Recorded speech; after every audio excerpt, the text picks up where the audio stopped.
DD किसान, बदलते भारत की शान।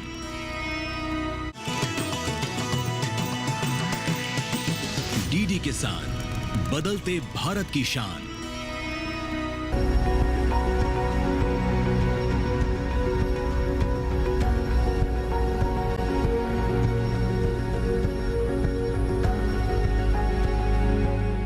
गन्ना उत्पादन में भारत विश्व में 2 शीर्ष देशों में आता है। पहले स्थान पर ब्राजील है और दूसरे नंबर पर आता है हमारा देश भारत। पश्चिमी गोलार्ध में ब्राजील आता है और भारत जो है वो पूर्वी गोलार्ध में है। इस तरह से हम कह सकते हैं कि अपने गोलार्ध में हमारा देश भारत गन्ने उत्पादन का सरताज है। नई तकनीक और फसल उत्पादन की नई जो विधियां हैं वो गन्ना उत्पादन को बहुत ज़्यादा बेहतर बना रही हैं। बता दें आपको, ऐसी ही एक विधि है सह फसली खेती।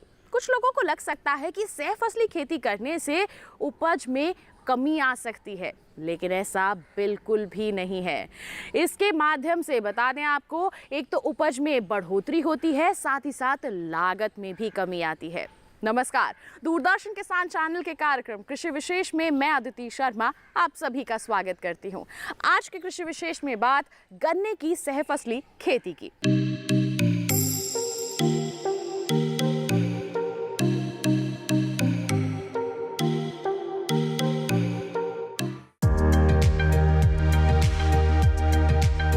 भारतीय उपमहाद्वीप में गन्ना सदियों से एक प्रमुख फसल के रूप में उगाया जाता रहा है।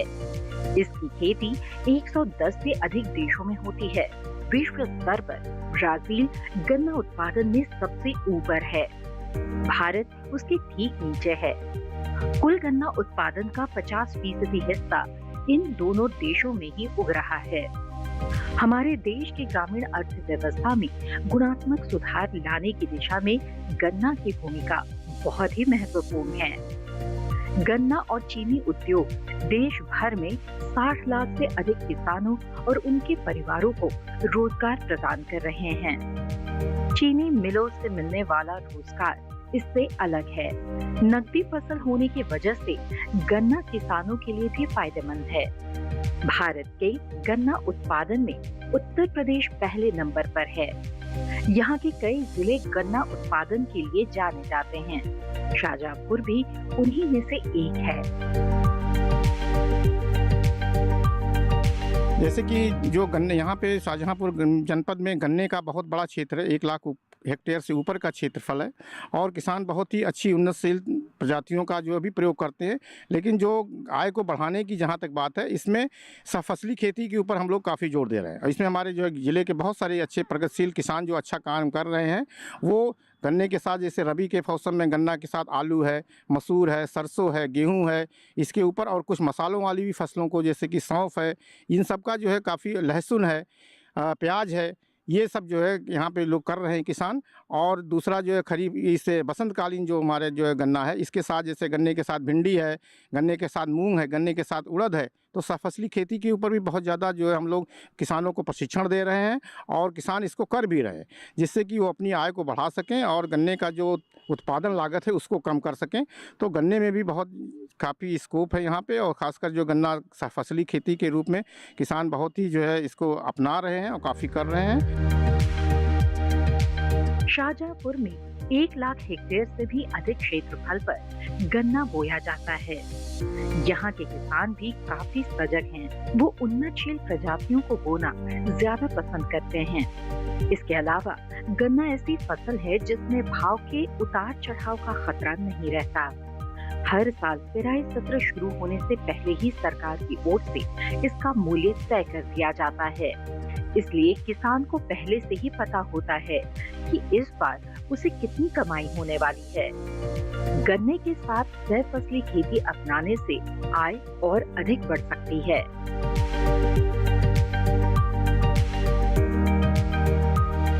जहाँ तक गन्ना शाहजहाँपुर जनपद में मुख्य फसल है, धान गेहूं गन्ना मुख्य फसल है, और जिसमें गन्ना भी बहुत जो है ज़्यादा इसका जो है स्कोप है। और गन्ने के साथ जो फसली खेती किसान भाई कर रहे हैं, इसके लिए काफ़ी बढ़ावा दिया जा रहा है उत्तर सरकार की तरफ से, गन्ना विकास विभाग की तरफ से, उत्तर प्रदेश गन्ना शोध परिषद की भी तरफ से, और हम लोग कृषि विज्ञान केंद्र, सभी लोग मिल करके गन्ने के उत्पादकता को बढ़ाने के लिए और गन्ने की फसली खेती को बढ़ावा देने के लिए प्रयास चल रहा है। और किसान इसमें जो है जागरूक भी हो रहे हैं और किसान इसको कर भी रहे हैं। पुराने जमाने में किसानों को लगता था कि अगर गन्ने के साथ कोई और फसल उगाएंगे तो उत्पादन घट जाएगा, जबकि ऐसा नहीं है। सहफसली खेती के दौरान उगाई गई दूसरी फसलें न सिर्फ लागत को कम कर देती है, बल्कि गन्ना उत्पादन पर भी बुरा असर नहीं डालती। सहफसलों को बेचकर अतिरिक्त आय हो जाती है तो अलग। गन्ना रबी का हो या वसंत काल का, दोनों ही मौसमों में इसके साथ दलहनी फसलें लगाई जा सकती हैं। हम जानते हैं कि दलहनी फसलें मिट्टी में नाइट्रोजन की आपूर्ति करने में मददगार हैं। इसका मतलब हुआ कि ये सहफसलें उर्वरक का भी काम करती हैं।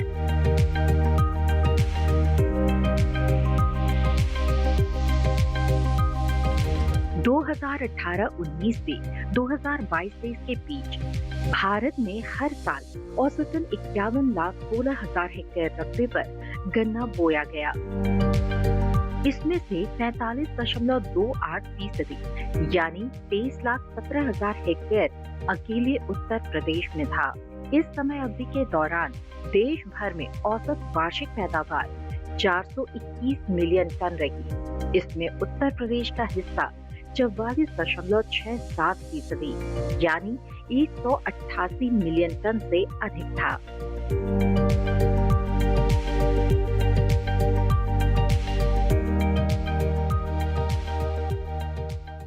कार्यक्रम में फिलहाल वक्त हो चला है एक छोटे से ब्रेक का। आप कहीं मत जाइए, बने रहिए दूरदर्शन किसान पर, देखते रहिए कार्यक्रम कृषि विशेष।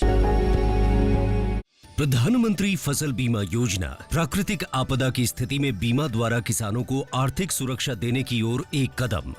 हमने फसल बीमा योजना को अधिक प्रभावी बनाया, उसके दायरे में ज्यादा किसानों को लाए। बढ़ता है विश्वास जब मिलती है सहूलियत। मेरी पॉलिसी मेरे हाथ। बढ़ता है विश्वास जब अपनी भाषा में मिलती है जानकारी। माझी पॉलिसी माझ्या हाती। बढ़ता है विश्वास जब पहुंचती है आपकी फसल बीमा पॉलिसी आप तक। हमारी पॉलिसी हमारे हाथ। बढ़ता है विश्वास जब पॉलिसी की एक एक बात समझाते हैं द्वार पर आकर। मेरी पॉलिसी मेरे हाथ अभियान के तहत बीमा कंपनियां पहुंचा रही हैं आपकी फसल बीमा पॉलिसी आपके द्वार। अपनी फसल बीमा पॉलिसी और जानकारी लेने जरूर आएं। फसल बीमा से संबंधित जानकारी के लिए हेल्पलाइन नंबर 14447 पर कॉल करें। फसल बीमा कराओ, सुरक्षा कवच पाओ। आपकी रसोई का दिल एलपीजी गैस स्टोव है। मेरा ISI और BIS प्रमाणित LPG स्टोव मेरे पसंदीदा भोजन को पकाने के लिए आवश्यक हीट का सोर्स है। मैं सुरक्षित रूप से और खुशी से खाना पकाने का आनंद ले सकती हूँ।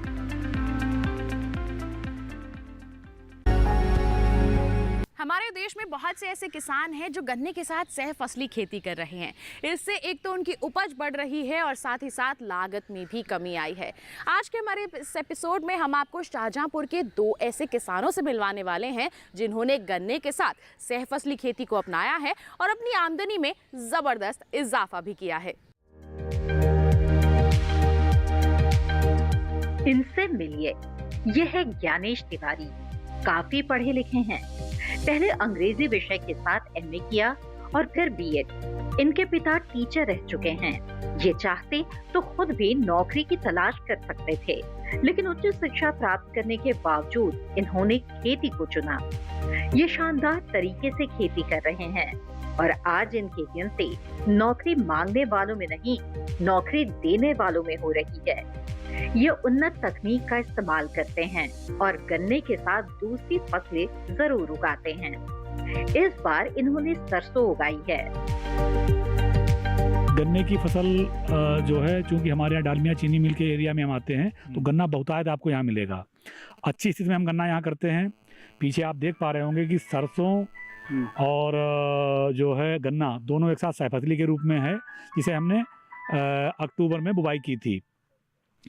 और इसमें धान था। इससे पहले धान को काटने के बाद इसकी जो मेन पराली होती है उसे मैंने उठा लिया, और शेष बचा हुआ अवशेष उसे मैंने जो है इसमें मल्चर से इसी में जो है डिकम्पोज कर दिया। मल्चर से चलाने के बाद जुताई की, और हमने फिर इसके बाद इसमें सरसों बो दी। सरसों बोने के बाद जो बीच की जो जगह बची हुई थी, स्पेस बचा हुआ था, जिन्हें हम कूड़ कहते हैं, उसमें हमने जो शाहजहाँपुर और लखनऊ की जो वैरायटियाँ हैं 18-231 और 16-202 दोनों को STP नर्सरी के द्वारा तैयार करके और उन कूड़ों में हमने उसे ट्रांसप्लांट कर दिया। ज्ञानेश तिवारी भी मानते हैं कि सहफसली खेती में अलग अलग फसलों के अवशेष मिट्टी की गुणवत्ता को बढ़ाने का काम करते हैं। इसका फायदा ये है कि सहफसल को न तो अलग से पानी देना पड़ता है और न ही खाद। हम सभी जानते हैं कि सरकार किसानों की आय बढ़ाने के लिए लगातार काम कर रही है। इसके लिए केंद्र और राज्य सरकारें दोनों कई तरह की सुविधाएं दे रही हैं। ज्ञानेश ने सरकार के इन्हीं कोशिशों से प्रेरणा पाई है। खेत को तैयार करते समय हमने सबसे पहले SSP सुपर 3 बोरी को डाला। उसके बाद जो है गन्ना बुवाई से पहले मैंने अपनी वर्मी कंपोस्ट खाद में ट्राइकोडर्मा जो कि हमारे यहाँ आसानी से उपलब्ध हो जाता है, उसको 2-3-4 दिन डेवलप होने के बाद और मैंने इस पर छींटा लगवा दिया। उसके बाद गन्ना शोध के 2-3 उत्पाद हमारे यहाँ हैं, एक PSB, दूसरा एजेक्टोबैक्टर। इनको भी वर्मी कंपोस्ट में ही मैंने मिला के और खेत में फिकवा दिया। ये सब करने के बाद हमने इसमें जो है चूँकि सरसों की बुवाई हो चुकी थी और फिर जो कूड़ खिंचे हुए थे उसमें जो हमारा तैयार पौधा था गन्ने का वो प्लांट कर दिया, पानी छोड़ दिया। आज पौधा लगभग 1 फीट का हो चुका है। सरसों आप देख पा रहे होंगे कि सरसों बहुत अच्छी स्थिति में है। हमें बहुत उम्मीद है कि इसकी जो ईल्ड होगी वो भी बहुत अच्छी निकलेगी। तो जो हमारे गन्ने की लागत है पूरे साल की, तो मुझे अनुमान है कि हम उसकी लागत का जो खर्चा है वो सरसों से निकाल लेंगे। कौशल मिश्रा भी पिछले कई साल से गन्ने की सहफसली खेती कर रहे हैं। उनका संबंध भी जिला शाहजहाँपुर के एक गांव से है। इनका भी मानना है कि सहफसली खेती से लागत निकल आती है। उनका ये भी कहना है कि चना और आलू जैसी सहफसली खेती करने से गन्ने की उपज 10% तक बढ़ जाती है। जैसा कि ये बताया गया कि सहफसली खेती करने से किसानों को बहुत लाभ है। इसकी जानकारी के लिए हम लोग पहुंचे शाहजहाँपुर के गांव में और हमारे साथ हैं कौशल मिश्रा जी। आइए उनसे जानते हैं कि सहफसली खेती करने से वाकई लाभ है। तो आप बताइए सर। मैं विगत कई वर्षों से लगातार गन्ने की खेती करता हूं और गन्ने की खेती जो मैं सितंबर और अक्टूबर की बुवाई करता हूं उसमें इंटरक्रॉपिंग आप देख सकते हैं कि मैं लगातार करता हूं। और ये इंटरक्रॉपिंग करने से जो हमारी गन्ने की मेन लागत है और जो सहफसली के रूप में जो भी फसल करते हैं उन दोनों की लागत, सहफसली में जो फसल हम करते हैं उसमें पूरी लागत गन्ना और सहफसल की निकल जाती है। और जो गन्ने की मेन क्रॉप है वो मेरे शुद्ध लाभ के रूप में बचती है। जो एक जिज्ञासा आती है किसानों के मन में कि सहफसली खेती करें कैसे, क्या विधि है, क्योंकि वो जानना जरूरी है किसानों के लिए, वो बताएं। आज गन्ने की लाइन से लाइन की दूरी 5 फीट, उसमें किसान भाई कभी कभी भयभीत हो जाते हैं कि उत्पादन कम होगा।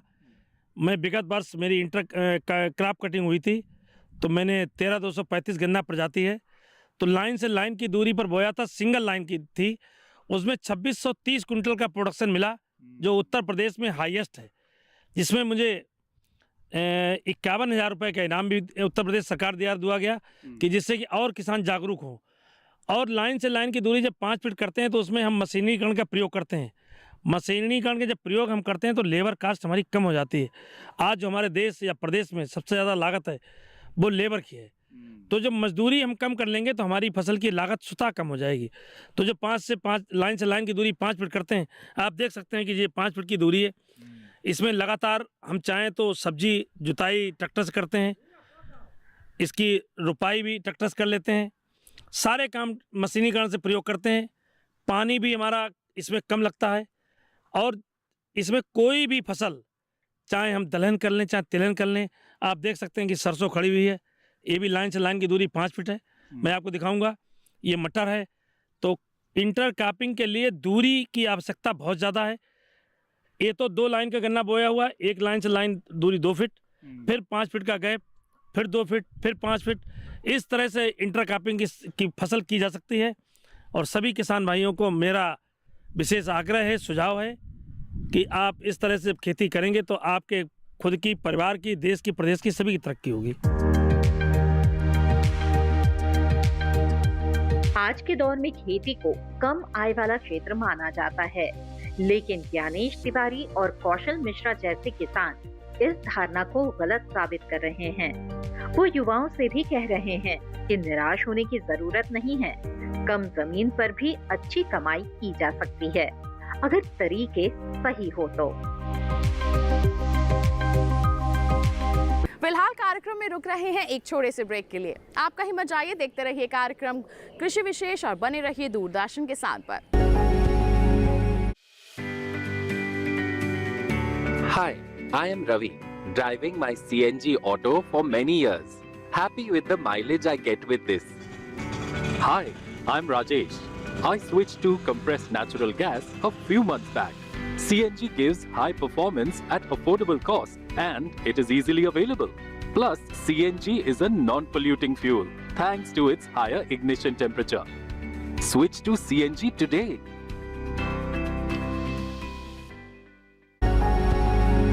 ब्रेक के बाद दूरदर्शन किसान चैनल के कार्यक्रम कृषि विशेष में आप सभी का फिर से स्वागत है।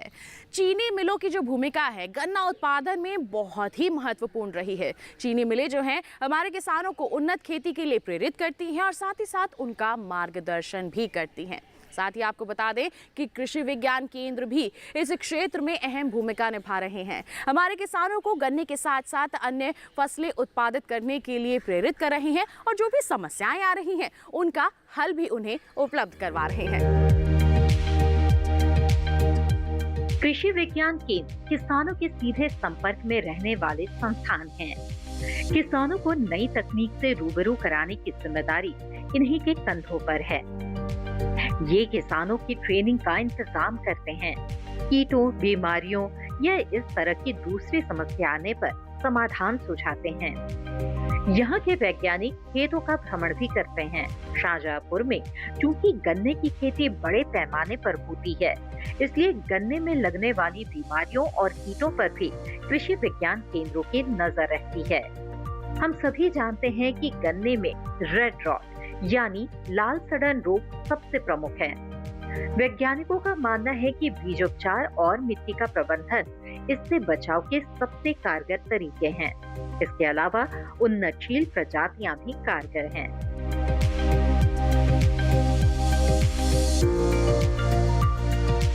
इसके प्रबंधन का सबसे अच्छा तरीका है बीज का उपचार।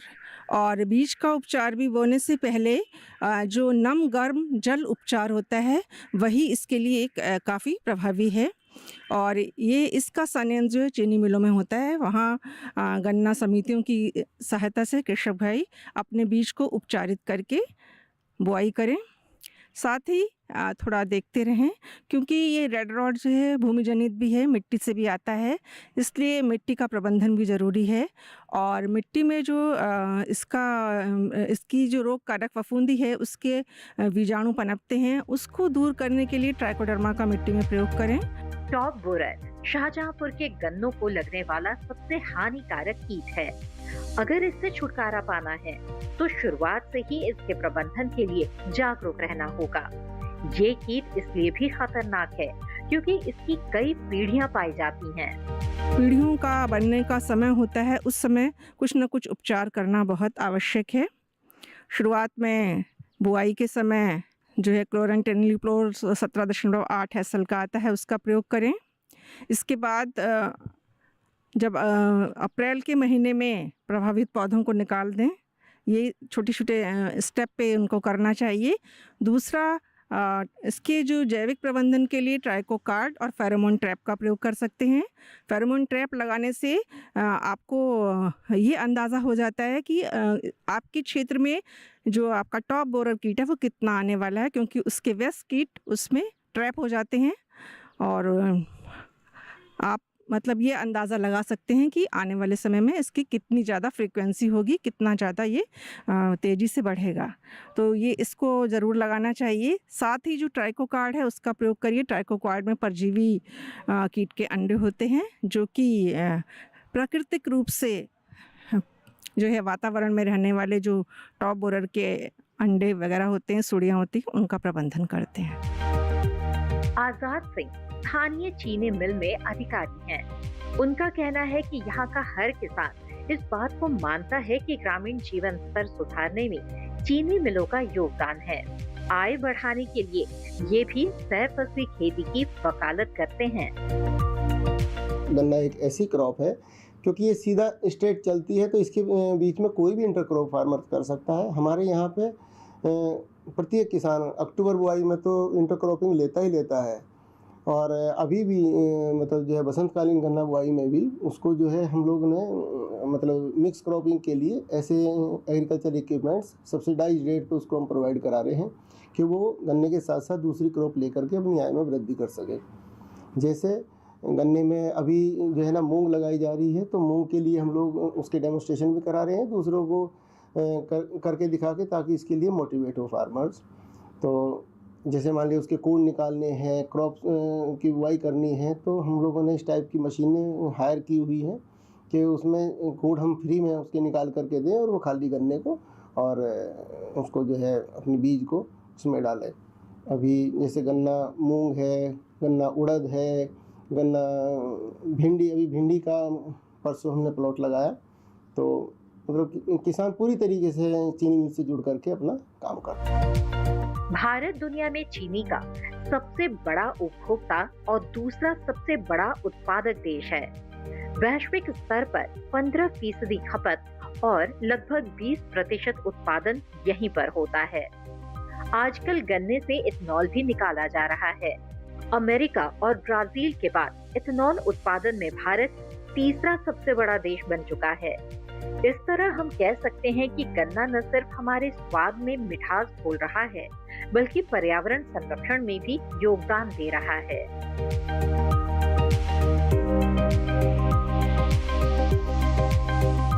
उन्नत तकनीक से गन्ने की पैदावार में जबरदस्त इजाफा हुआ है। पिछली शताब्दी की शुरुआत में ऐसा बिल्कुल नहीं था। पहले जो किस्में उपलब्ध थीं उनसे कम उपज हासिल होती थी। ऐसे में बहुत ज़रूरी था कि गन्ने के क्षेत्र में शोध किया जाए और इसके लिए गन्ना शोध संस्थानों की स्थापना भी की गई। इस वक्त हम हैं शाहजहाँपुर में। यहाँ पर गन्ना शोध परिषद है और किस प्रकार से ये परिषद किसानों के भले के लिए काम कर रही है, इसको जानने के लिए हम लोग पहुँचे हैं। संजीव पाठक जी हमारे साथ हैं, उनसे जानते हैं किस प्रकार से शोध कार्य करता है और कब से ये है। ऐसा माना जाता है कि सबसे पुराना है। जी बिल्कुल, गन्ना शोध संस्थान की स्थापना 1912 में हुई थी और उस समय 1912 में पूरे देश में 2 शोध संस्थान की स्थापना हुई थी, दक्षिणी भारत में कोयम्बटूर में और उत्तरी भारत में शाहजहाँपुर में। तो 1912 से ये संस्थान निरंतर कृषकों के हितों के लिए काम कर रहा है और इसकी स्थापना ही इस उद्देश्य से की गई थी कि उस समय गन्ने की किस्में जो थी बहुत पुरानी किस्में थीं, उनकी पैदावार बहुत ही कम थी, मात्र 180 कुंटल प्रति हेक्टेयर पैदावार थी और इसी के उद्देश्य से ब्रिटिश गवर्नमेंट ने उस समय शोध संस्थान की स्थापना की थी। तो जब से इस संस्थान की स्थापना हुई तब से लेकर के यह संस्थान निरंतर गन्ने की किस्मों के विकास में अपनी महत्वपूर्ण भूमिका अदा कर रहा है। और मैं बताना चाहूँगा कि गन्ने की एक किस्म के विकास में 10 से 12 साल लगते हैं और अब तक यह संस्थान 240 गन्ने की किस्मों को विकसित कर चुका है, जो समय समय पर गन्ने किसानों की खेतों पे उनके आर्थिक समृद्धि का जरिया बनती रही हैं। तो सरकार का ये प्रयास रहता है कि किसानों की आमदनी कैसे बढ़े और हमारी शोध संस्थान का भी यही उद्देश्य है कि किस प्रकार से किसानों की आमदनी बढ़े। पाठक जी बताइए किस प्रकार से आप किसान को मोटिवेट करते हैं, उनको समझाते हैं कि वो इस तरह की। हम लगातार गन्ना विकास विभाग के सहयोग से प्रदेश में जितने भी गन्ना उत्पादक जिले के किसान हैं उनकी लगातार हम ट्रेनिंग कर रहे हैं। सप्ताह में 2 दिन सोमवार और शुक्रवार को हमारे यहाँ हर 2 दिन 2 जनपद के किसान आते हैं। 50-50 किसानों का दल आता है और उनको हम पूरे दिन यहाँ पे प्रशिक्षण देते हैं। जो सैद्धांतिक जानकारियाँ हैं उनको साथ साथ हम फील्ड पे ला करके, आप देख रहे हैं ये इतना बड़ा फील्ड है, ये हमारी अंतर फसलों की तमाम फसलें लगी हैं, इनको इन पे ला करके हम उनको प्रैक्टिकली दिखाते हैं उनको कि आप देखिए इस तरीके से हमने किया है, इस तरीके से सफसली हम ले रहे हैं, ये अलग अलग फसलें हम ले रहे हैं। तो जब वो देखते हैं तो उससे और मोटिवेट होते हैं। तो एक तो हमारा ये प्रशिक्षण कार्यक्रम चल रहा है और अब तक हमने इस वित्तीय वर्ष में लगभग 12-13 हज़ार किसानों को हमने प्रशिक्षण दे दिया है अब तक। और इस वित्तीय वर्ष में अगर हम अप्रैल से बात करें तो ये बहुत बड़ी संख्या होती है। किसानों को एक संस्थागत प्रशिक्षण स्रोत संस्थान में ला करके और यहाँ पे प्रशिक्षण देना, निरंतर इस दिशा में यह संस्थान गन्ना विकास विभाग के सहयोग से निरंतर काम कर रहा है। तो ये था हमारा आज का कार्यक्रम कृषि विशेष, जिसमें हमने जाना गन्ने के साथ सहफसली खेती के बारे में, जिससे न केवल हम अपनी उपज को बढ़ा सकते हैं बल्कि अपनी आमदनी में भी इजाफा कर सकते हैं। उम्मीद करते हैं ये तमाम जानकारियां आपके लिए फायदेमंद साबित हुई होंगी। साथ ही आपको बता दें, आपके पास कोई सवाल है, कोई सुझाव है हमारे कार्यक्रम के लिए, हम तक पहुँचाइए। ddkrishivishesh@gmail.com हमारी ईमेल ID है। आप हमें पत्र लिख सकते हैं। पता है हमारा कृषि विशेष, कमरा number 59A, CPC Doordarshan, Khelgaon, नई दिल्ली 110049। और साथ ही आपको बता दें, दोबारा देखना है आपको हमारा ये कार्यक्रम तो टीवी स्क्रीन पर दिखाए जा रहे इस QR कोड को स्कैन कर लीजिए, सीधा पहुंच जाएंगे हमारे YouTube चैनल पर। तो किसान भाइयों बहनों, इसी वादे के साथ अगले अंक में कुछ अलग।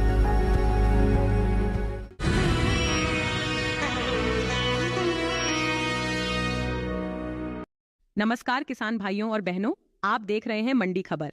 मैं हूं आपकी AI एंकर भूमि। आज हम आपके लिए लाए हैं देश भर की मंडियों से ताजा तरीन भाव। सबसे पहले जानते हैं मक्का के ताजा भाव। गुजरात की जंबूसर मंडी में मक्का का भाव 1900 रुपये प्रति क्विंटल रहा। राजस्थान की उदयपुर मंडी में मक्का की खरीद 2750 रुपये प्रति क्विंटल पर हुई। उत्तर प्रदेश की फैजाबाद मंडी में मक्का का कारोबार 2640 रुपये प्रति क्विंटल पर हुआ। अब जानते हैं मसूर के भाव। उत्तर प्रदेश की लखीमपुर मंडी में मसूर का भाव 6700 रुपये प्रति क्विंटल रहा। मध्य प्रदेश की अनूपपुर मंडी में मसूर की खरीद 5400 रुपये प्रति क्विंटल पर हुई। पश्चिम बंगाल की बलरामपुर मंडी में मसूर के सौदे 9600 रुपये प्रति क्विंटल पर हुए। अब जानते हैं गाजर के ताजा भाव। गुजरात की सूरत मंडी में गाजर का भाव 1300 रुपये प्रति क्विंटल रहा। पंजाब की जलालाबाद मंडी में गाजर के सौदे 550 रुपये प्रति क्विंटल पर हुए। राजस्थान की जोधपुर मंडी में गाजर 1500 रुपये प्रति क्विंटल पर बिकी। सभी भाव आवक और गुणवत्ता के अनुसार हैं। तो यह था आज का मंडी भाव। आप देखते रहिए DD किसान। धन्यवाद।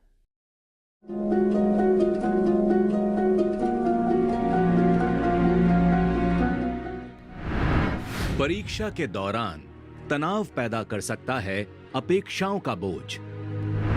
परीक्षा के दौरान तनाव का कारण बन सकता है अच्छे प्रदर्शन का बोझ। खुद को तनाव मुक्त रखें और पढ़ाई पर फोकस करें। अगर आप भी परीक्षा के दौरान विद्यार्थियों के मानसिक स्वास्थ्य के बारे में कुछ जानना या पूछना चाहते हैं तो लगाइए हमारे टोल फ्री नंबर 1800-113060 और 1800-113061 पर कॉल। परीक्षा के दौरान विद्यार्थियों का मानसिक स्वास्थ्य, इस शनिवार स्वस्थ किसान लाइव शाम 6 से 7 बजे केवल दूरदर्शन किसान पर। मन की बात है जन जन की, संघर्षों के कुछ किस्से, कहानी कुछ सफलताओं की, अनकही विरासत की, उम्मीदें नए भारत की। महीने के आखिरी रविवार का रहता है इंतजार। ब्रह्मपुत्र के घाट से हिमालय के विस्तार तक होती है मन की बात प्रधानमंत्री के साथ। तो सुनिए इस महीने 23 फरवरी सुबह 11 बजे मन की बात आकाशवाणी और दूरदर्शन के सभी चैनलों पर। इसके अतिरिक्त आकाशवाणी और दूरदर्शन के YouTube चैनल और प्रसार भारती के ऐप न्यूज ऑन एयर पर सजीव प्रसारण लाइव स्ट्रीमिंग के माध्यम से।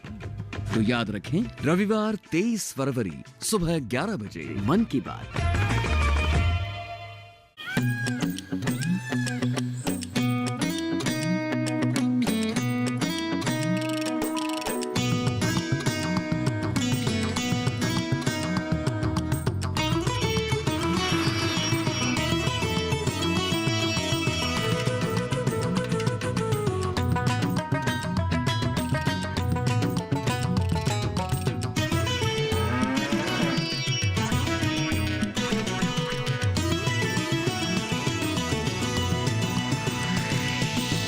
डीडी किसान, बदलते भारत की शान।